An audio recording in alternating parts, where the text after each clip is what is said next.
Hello friends, कैसे हैं आप लोग। Congratulations to all CS foundation pass outs. बधाई हो आपको, आप एक स्टेप और ऊपर आ गए। आप फर्स्ट स्टेप पे ही थे, फाउंडेशन, जो कि एक एंट्रेंस एग्जाम होती है। अब आप एक्चुअली सीएस कोर्स में एंटर कर रहे हो और स्वागत है आपका सीएस एग्जीक्यूटिव लेवल पे। आई नो आप बहुत खुश होंगे, आज का दिन काफ़ी आपके लिए अच्छा होगा और आप काफ़ी महीनों से पढ़ रहे होंगे और आप बहुत ही अच्छे मार्क्स से पास होके आपने अपने आप को, अपने फैमिली को प्राउड किया होगा। तो कॉन्ग्रेचुलेशंस वंस अगेन।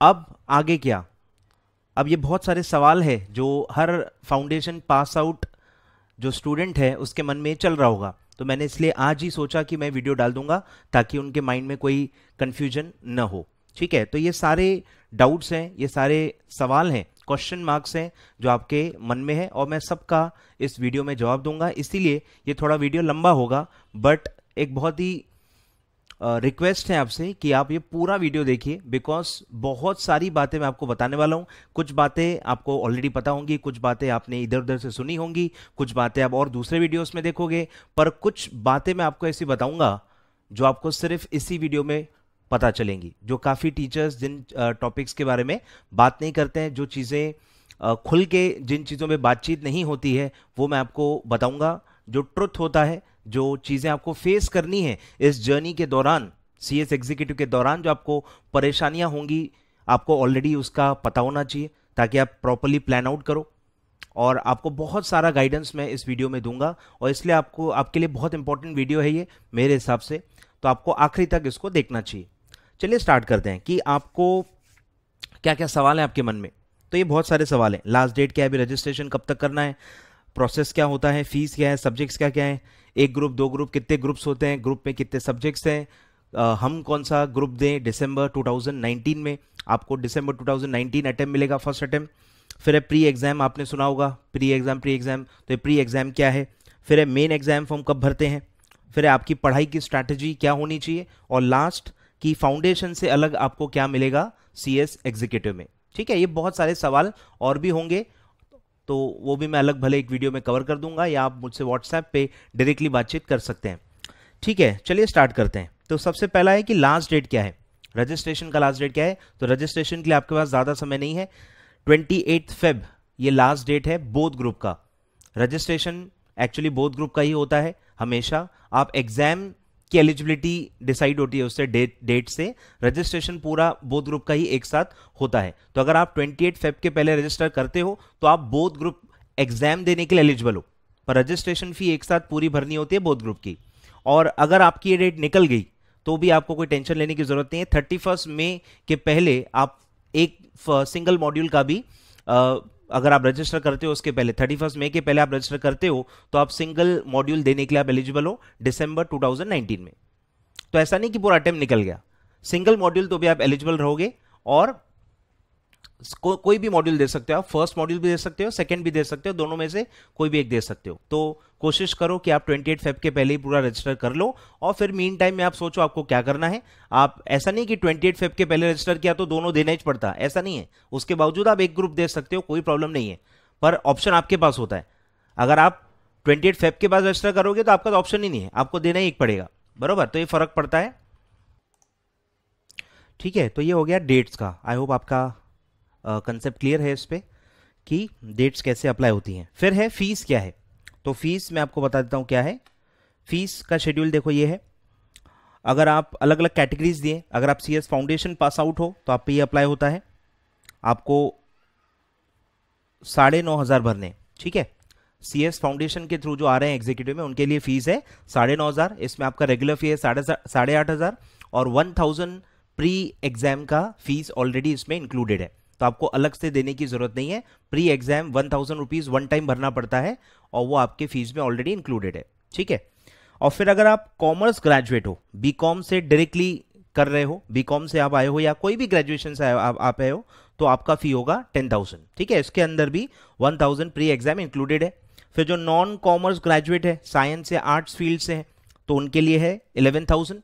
और जो लोग सीए सीपीटी पास हैं या जो न्यू सीए फाउंडेशन पास हैं या सीएमए कोर्स का फाउंडेशन कोर्स पास हैं और एग्जामिनेशन लेके वो डायरेक्टली अगर आ रहे हैं तो उनके लिए फी है 13,500। ठीक है। इन सब में अगर आप देखोगे तो 1000 प्री एग्जाम फी इंक्लूडेड है, आपको अलग से कुछ भरने की जरूरत नहीं है। ठीक है, ये पूरे कोर्स की एग्जीक्यूटिव की यानी बोथ ग्रुप्स का इसमें रजिस्ट्रेशन फी इंक्लूडेड है, इसमें आपको मॉड्यूल्स पूरे आ जाते हैं। ठीक है, और एग्जाम फी अलग होती है, एग्जाम फी अलग होती है, वो आपको भरनी है 1200 रुपए। ठीक है, ये रहा CS एग्जीक्यूटिव और आपको भरना है 1200 पर मॉड्यूल। तो अगर आप बोथ ग्रुप दे रहे हो तो 2400 और सिंगल मॉड्यूल दे रहे हो तो 1200 आपको पे करना है, ये सबके लिए सेम होता है। ठीक है, तो ये सब होता है फीस का। तो जो फाउंडेशन पास आउट्स हैं आपके लिए आपको फी कितना भरना है, 9500। ठीक है, वापस आते हैं, तो ये हो गया फीस।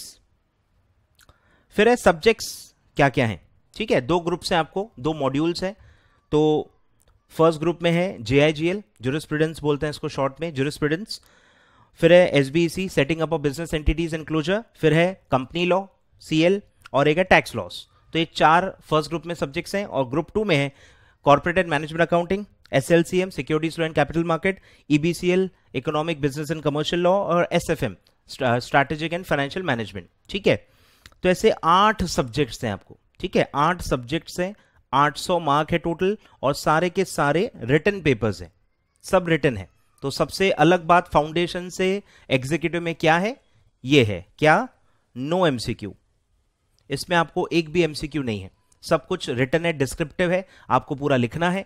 तो जो लोग फाउंडेशन में MCQ था तो पास हो गए, पर उनका अगर राइटिंग कमजोरी है, राइटिंग अगर उनकी अच्छी नहीं है, राइटिंग की स्पीड कम है, प्रेजेंटेशन अच्छी नहीं है, इंग्लिश ग्रामर अच्छा नहीं है, तो ऐसे लोगों को बहुत मुश्किल जाने वाला है एग्जीक्यूटिव। बिकॉज इसमें आपको स्पीड भी लगती है, आपको ठीक ठाक हैंडराइटिंग भी लगती है जो समझ में आए, और दूसरी बात आपको प्रेजेंटेशन भी चाहिए और इंग्लिश ग्रामर बहुत जरूरी आपको लगेगा, क्योंकि थ्योरी पेपर्स ज्यादा हैं, लॉ पेपर्स ज्यादा हैं। ठीक है, और प्रैक्टिकल सब्जेक्ट्स थोड़े कम हैं। तो इसीलिए ऐसे लोगों को पहले से ही मेहनत करनी चाहिए। पहले आप देख लो आप कहां स्टैंड करते हो, क्या आपके स्ट्रेंथ्स हैं, क्या आपके वीकनेसेस हैं।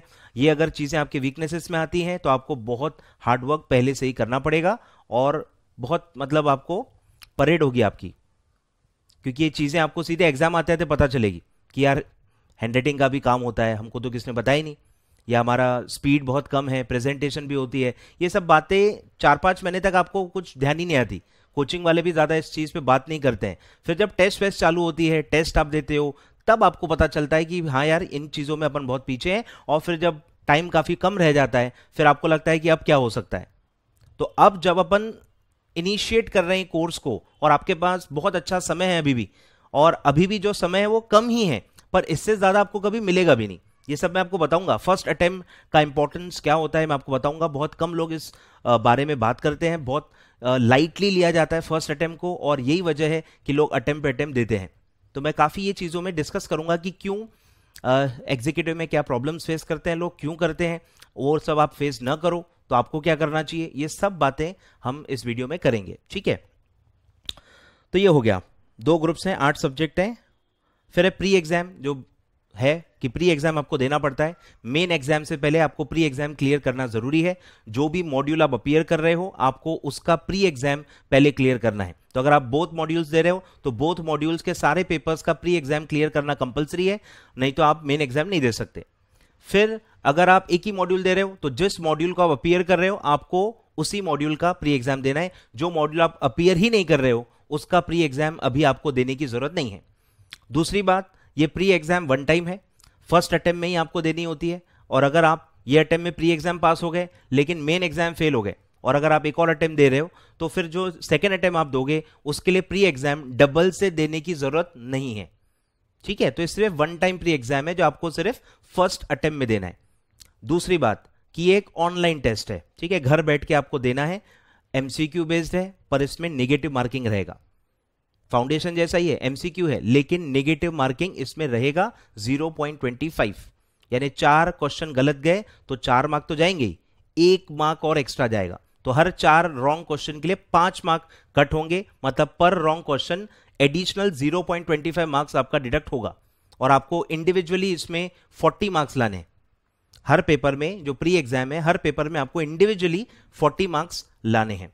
इसमें कोई एग्रीगेट का क्लॉज है नहीं, इंडिविजुअल पासिंग रखी गई है 40 मार्क्स। ठीक है, फिर है कि कब देना है प्री एग्जाम। तो प्री एग्जाम का ऐसा कोई डेट नहीं है। प्री एग्जाम में सिर्फ इतना ही लिखा है कि जो मेन एग्जाम का फॉर्म है वो आप भर ही नहीं सकते जब तक आप प्री एग्जाम क्लियर नहीं करते।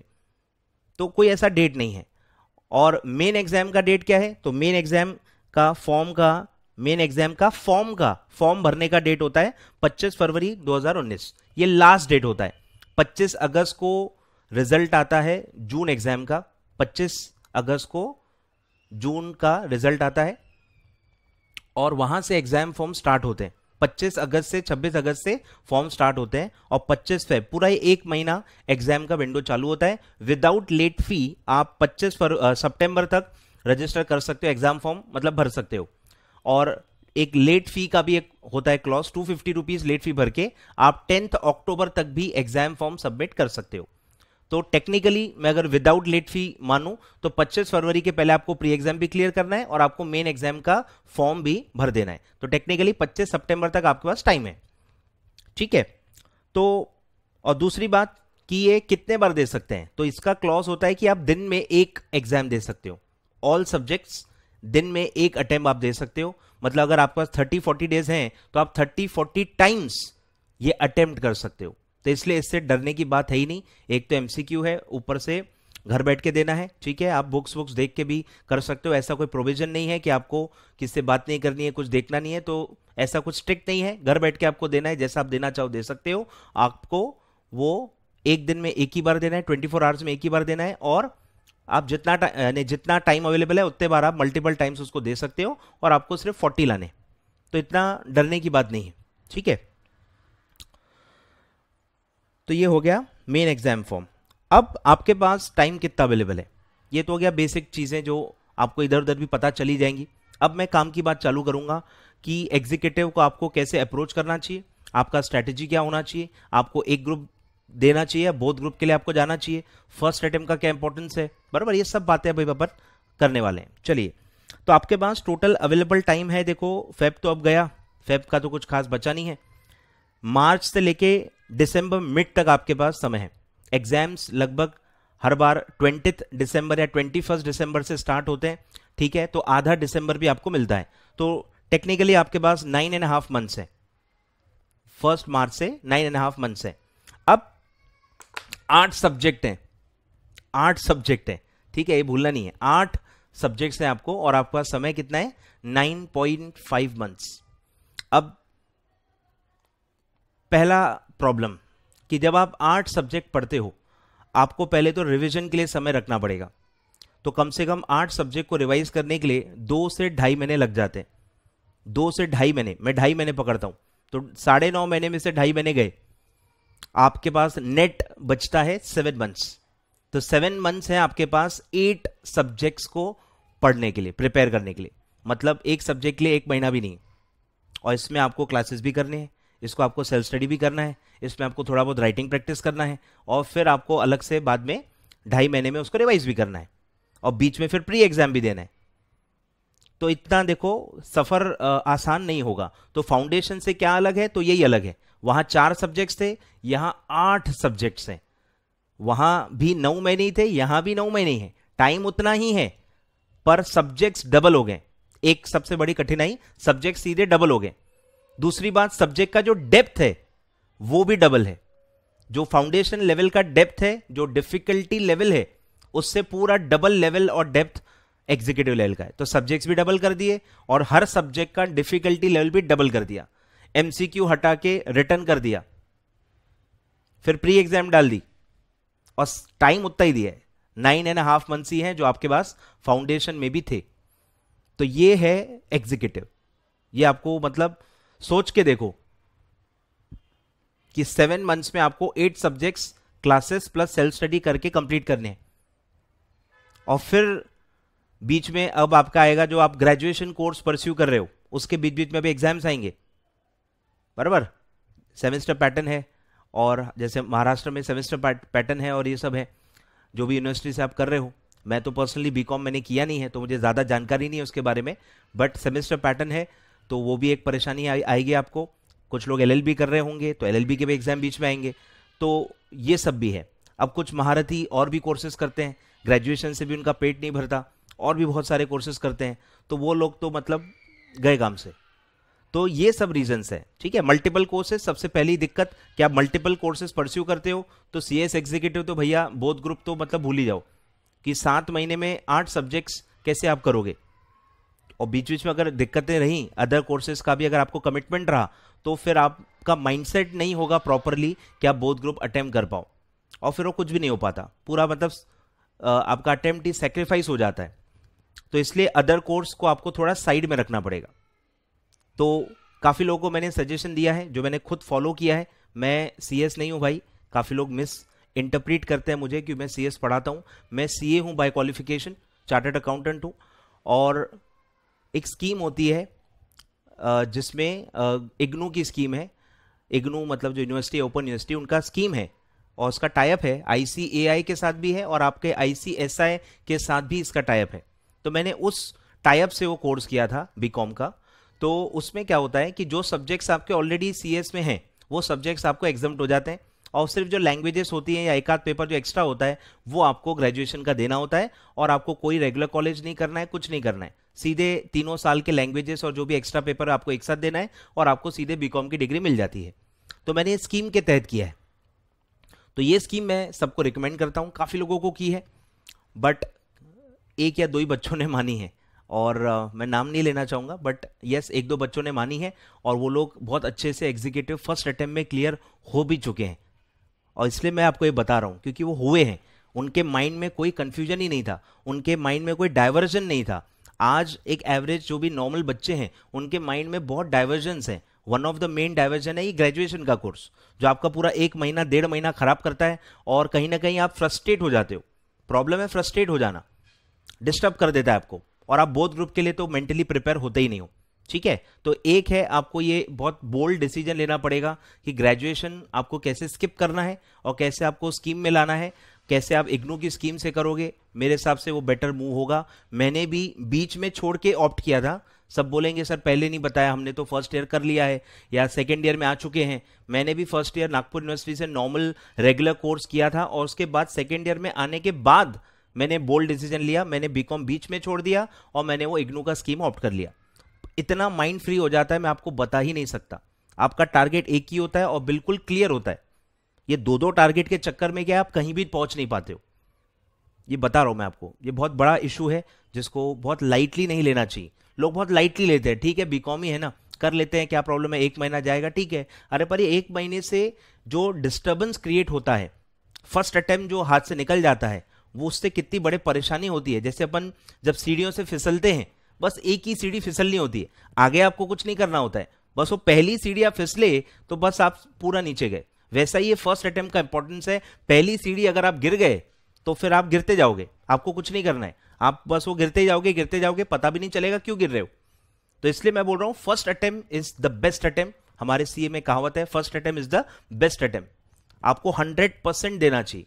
अगर आप फर्स्ट अटेम्प्ट को लाइटली ले रहे हो तो आगे अटेम्प्ट्स में आप कितनी भी मेहनत कर लो, आप ज्यादा मतलब कोशिशें मतलब आपकी बेकार जाएंगी, क्योंकि वो साइकिल चलते जाती है कि जैसे पहला अटेम्प्ट निकला, फिर रिजल्ट में लगते हैं 2-2.5 महीने, फिर जब अगर फेल का रिजल्ट आ गया, अब 2.5 महीने तक तो आपने वैसे भी कुछ नहीं किया। वेटिंग फॉर रिजल्ट पीरियड में कोई पढ़ता है नहीं, कोई भी नहीं पढ़ता, कितना भी पढ़ाकू हो, टाइम वेस्ट होता ही है। हार्डली 10-15 दिन पढ़ पाते हैं लोग, 2 महीने तो पूरा टाइम पास होता है। तो रिजल्ट आते आते जब आपको फेल का रिजल्ट हाथ में मिलता है, आगे आप देखोगे नेक्स्ट अटेम्प्ट में 2-2.5 महीने बचे रहते हैं। फिर 2-2.5 महीने में इम्पॉसिबल है, बोथ ग्रुप तो इम्पॉसिबल है, सिंगल ग्रुप ही आप दे पाओगे। तो ये चीजें, ये अपने आप गिरते जाओगे और टाइम वेस्ट होते रहेगा, और इतने कम टाइम में इतना ज्यादा प्रेशर आ जाता है कि फिर आप वो कर नहीं पाते हो। और फिर उसमें भी बीच में बीकॉम या एलएलबी के पेपर आते हैं, 2-2.5 महीने मुद्दत से मिलते हैं आपको, उसके बीच में भी बीकॉम और एलएलबी के पेपर्स आ जाते हैं। तो ये चीज है, ये प्रॉब्लम्स है, और थोड़ा सा आपको बोल्डनेस, मैच्योरिटी आपको यहां पे अब दिखानी पड़ेगी। जो लोग दिखाएंगे वो पास हो जाएंगे, जो लोग नहीं दिखाएंगे वो ये साइकिल घुमाते रहेंगे, ठीक है। तो ऐसा है, ये प्रॉब्लम्स है। दूसरी बात, आगे बढ़ते हैं। तो पहला जो मेरा रिकमेंडेशंस है कि जो आपका भी फर्स्ट अटेम्प्ट है दिसंबर 19 में, आपको सिंगल मॉड्यूल देना चाहिए कि बोथ देना चाहिए। तो क्लियर कट मेरा रिकमेंडेशन रहेगा बोथ ग्रुप्स, कि फर्स्ट अटेम्प्ट ही है जिसमें आपको 9.5 मंथ्स मिल रहे हैं, आगे चल के आपको सिर्फ 2.5 मंथ्स ही मिलेंगे। कि 2.5 मंथ्स जो एग्जाम के बाद मिलते हैं, वेटिंग फॉर रिजल्ट पीरियड होता है, वो तो आप पढ़ोगे नहीं, वो सब लोग वेस्ट करते हैं। बहुत ही कम लोग होते हैं जो एक्चुअली इफेक्टिवली उसको यूज कर पाते हैं। और रिजल्ट के बाद और नेक्स्ट अटेम्प्ट में फिर 2.5 महीने मिलते हैं, समझ में आ रहा है, 2.5-3 महीने मिलते हैं, और फिर उसमें एक ही ग्रुप आपका हो पाता है। और फिर उसमें भी बीच में फेस्टिवल्स, मैरिजेस, ये आपके ग्रेजुएशन कोर्स के एग्जाम, ये बहुत सारे परेशानियां आपको उसमें आएंगी, और फिर सिंगल मॉड्यूल भी करना बहुत मुश्किल हो जाता है। तो इसीलिए पास होना है आपको, बोथ होना है, रैंक वैंक लाना है। अब रैंक भी देखो तब आएगा जब आप बोथ ग्रुप दोगे। अगर आप एक ही ग्रुप दे रहे हो तो रैंक नहीं आ सकता आपका। तो जो रैंक के एस्पिरेंट्स हैं, जो फाउंडेशन में भी रैंक ला चुके हैं और जिनको एग्जीक्यूटिव में भी कोशिश करनी है रैंक लाने की, तो आपको बोथ मॉड्यूल ही उसके लिए देने पड़ेंगे, ठीक है। तो 9.5 मंथ्स आपको पूरी जिंदगी में फिर नहीं मिलेंगे एग्जीक्यूटिव के लिए, वो सिर्फ फर्स्ट अटेम्प्ट में मिलते हैं। और आपका जो सीरियसनेस है वो भी सिर्फ फर्स्ट अटेम्प्ट तक ही रहेगा। धीरे धीरे आप डिप्रेस होते जाओगे, धीरे धीरे आप फ्रस्ट्रेट होते जाओगे, और आपकी पढ़ाई की इच्छा कम होते जाएगी। क्योंकि फेलियर, जो फेल हो जाते हैं उन बच्चों को कैसे लोग देखते हैं, बात करते हैं, आपको पता ही है। फेलियर्स को लोग मजाक उड़ाते हैं, या फैमिली की तरफ से भी थोड़ा सा आपको प्रेशर आता है कि यार आपसे नहीं हो पा रहा है तो आप छोड़ दो, कोई और कोर्स कर लो, MBA कर लो, बहुत सारे ऑप्शंस होते ही हैं। तो इसीलिए ये सब फर्स्ट अटेम्प्ट के बाद ये सब और चालू हो जाता है, और ये और प्रेशर को बढ़ाते जाएगा। इसीलिए मैं बोल रहा हूं कि फर्स्ट अटेम्प्ट में क्लियर करना बहुत बड़ी चुनौती है, और आपको ये लेनी चाहिए, क्योंकि आपका सफिशिएंट टाइम है आपके पास। 9.5 months is sufficient as per मेरे तरफ से नहीं, ICSI की तरफ से, क्योंकि आपको ICSI ने 9.5 मंथ्स दिए हैं, तो उनके हिसाब से ये सही, मतलब जरूर जितने हैं उतना सफिशिएंट होगा, ऐसा मैं मानता हूं, ठीक है। तो मुश्किल तो है, डेफिनेटली मुश्किल है, और जब आप एग्जीक्यूटिव के बाद प्रोफेशनल में जाओगे तो ये परेशानी और बढ़ेगी, और लेवल बढ़ते जाएगी, और टफनेस बढ़ते जाता है, डेप्थनेस बढ़ते जाता है। तो ये तो जर्नी है। Welcome to CS course. CS course ऐसा ही है, ये टफ लोगों के लिए है, टफ कोर्स है, बिल्कुल आसान नहीं है। फाउंडेशन में आपको बोला गया होगा, कुछ लोगों ने, कुछ टीचर्स ने भी आपको ये बोला होगा कि इजी है, तो कोर्स इजी नहीं है। फाउंडेशन इजी है, मैं मानता हूं, foundation is actually easy when you compare it with executive and professional level, but overall course easy नहीं है, बिल्कुल भी नहीं है, और पासिंग भी काफी कम होती है। मैं आपको बता दूं, बोथ ग्रुप का रिजल्ट काफी कम आता है, 5 to 6% आता है। 100 में से 5 ही बच्चे हैं जो बोथ ग्रुप फर्स्ट अटेम्प्ट में निकाल पाते हैं। तो आपको उन 100 में से 5 बच्चों में आना है कि नहीं, ये आपको सोचना है आज, क्योंकि आज रिजल्ट का दिन है। आप फ्रेश माइंड से हो, आप एंथुजियाज्म में हो, और आप एग्जीक्यूटिव परस्यू करना चाहते हो, और आप हर चीज के लिए तैयार हो। तो मेरे हिसाब से आज ही डिसीजन आपको लेना चाहिए, या एक आध हफ्ते में जब आप रजिस्टर करा लोगे, उस एक हफ्ते में यानी फेब एंड तक ही आपको डिसाइड कर लेना है कि आप क्या करना चाहते हो। क्योंकि अगर ये प्रोसेस लंबा चला और आपने 2-4 महीने और खा गए, आप तो फिर आपके हाथ से बाजी निकल गई है, और वो फिर आप वो गाड़ी पकड़ नहीं सकते। क्योंकि मैंने आपको पहले ही बता दिया, 7 मंथ्स में आपको 8 सब्जेक्ट्स करने, फिर 7 में से भी आप 3-4 महीने अगर खा गए तो 3-4 मंथ्स में 8 सब्जेक्ट्स तो होने नहीं वाले, इम्पॉसिबल है। हुआ भी तो फिर वो किस्मत और भगवान की वजह से होगा, आपके एफर्ट्स की वजह से नहीं होगा, ठीक है। तो ये चीजें हैं, ये बातें हैं, ये टाइमलाइन है जो काफी टीचर्स डिस्कस नहीं करते हैं, और इसीलिए आपको फटाफट क्लासेस का भी सोच लेना चाहिए। अगर आप मेट्रोज में हो, अच्छे बड़े सिटीज में हो, आपके यहाँ फेस टू फेस अच्छे क्लासेस हैं, तो फेस टू फेस ही क्लासेस आप करिए। फेस टू फेस का इफेक्ट अलग होता है, वीडियो लेक्चर्स का इफेक्ट अलग होता है। और अगर आपके यहाँ कोचिंग है नहीं अवेलेबल, प्रॉपर कोचिंग अवेलेबल नहीं है, या आप सेटिस्फाइड नहीं हो कि कोचिंग उस लेवल की है कि जो आपको फर्स्ट टाइम में पास करवा सके, या उनमें बहुत सारे प्रॉब्लम्स हैं, तो आप सोच सकते हो कि आपको वीडियो लेक्चर्स लेने चाहिए कि नहीं लेने चाहिए। अब क्योंकि मैं खुद वीडियो लेक्चर्स सेल करता हूं, इसलिए मैं इस टॉपिक पे ज्यादा बात नहीं करूंगा कि फेस टू फेस लो या आप वीडियो लेक्चर्स लो। But yes, face to face हमेशा बेटर होती है, और अगर आपके यहाँ अच्छा फेस टू फेस ऑप्शन है, जिनका रिजल्ट अच्छा आता है, जो अच्छे फैकल्टीज हैं, टीम है, प्रॉपरली टाइम पे आपका सिलेबस कंप्लीट करेंगी, आपको उन पे कॉन्फिडेंस है, जहां से आपने फाउंडेशन किया होगा, तो बेटर है आप फेस टू फेस ही करिए, और टाइम पे बस हो जाए, ये आप कोशिश कीजिए कि 6-7 मंथ्स में उनका कोर्स कंप्लीट हो जाए, ताकि आपके पास 2.5 months for revision and test आपके पास अवेलेबल होने चाहिए, ठीक है। तो ये सब बातें हैं जो मुझे करनी थी आपसे। आई होप आप इसको पॉजिटिवली लोगे। मेरा एक्सपीरियंस बता रहा हूँ, मेरी कोई पर्सनल ओपिनियन नहीं है भाई, 5-6 ईयर्स से मैं पढ़ा रहा हूँ, और बच्चों की गलतियां ये देख देख के थोड़ा अजीब लगता है कि चलो, काफ़ी लोगों को पता नहीं था, गाइडेंस नहीं था तब, बट अब जब मैं आपको बता रहा हूँ, रिजल्ट के डेट पे मैं आपको पूरी जर्नी एक्सप्लेन कर रहा हूँ, आई होप आप उसको पॉजिटिवली लेंगे, और कुछ लोग इस पे कुछ कॉन्क्रीट स्ट्रैटेजी बना के एग्जीक्यूटिव को अप्रोच करेंगे, ठीक है। तो ये सब था, और मैं आपको ये वीडियो के डिस्क्रिप्शन में ये सब के लिंक्स दे दूंगा। मैं आपको फीस का ये जो चार्ट था उसका लिंक दे दूंगा, रजिस्ट्रेशन का जो प्रोसेस है, जो आईसीएसआई की तरफ से पीडीएफ फाइल है वो भी मैं आपको दे दूंगा, प्री एग्जाम का भी फाइल दे दूंगा। फिर उसमें क्या बोलते हैं, एक मेरा भी वीडियो है, वन ग्रुप बोथ ग्रुप देना, उसमें क्या सोचना पड़ता है, वो भी एक वीडियो मैं आपको दे दूंगा। तो ये जो भी रेलेवेंट पार्ट्स हैं, जो भी रेलेवेंट चीज है, मैं आपको डिस्क्रिप्शन बॉक्स में दे दूंगा। डिस्क्रिप्शन बॉक्स में आपको लिंक्स मिल जाएंगी। और अगर आपको ये टिप्स यूजफुल लगती हो, अगर आपके मेरे ये जो अपन ने अभी बातें की अगर आपको ये रिलेवेंट लगती हो, तो आप वीडियो लाइक कीजिए, कमेंट कीजिए आपको क्या पसंद आया या क्या चीज़ें मैंने कवर नहीं की हैं और आपको कुछ और उसमें पूछना है तो आप कमेंट बॉक्स में पूछ सकते हैं। और अपने फ्रेंड्स के साथ शेयर कीजिए जिनको ये सब बातें आप चाहते हो कि पता रहे। ठीक है, thank you so much for watching my video. Subscribe कर लीजिए मेरा चैनल अगर आप एग्जीक्यूटिव के बारे में और भी रेगुलर अपडेट्स आप जानना चाहते हो तो।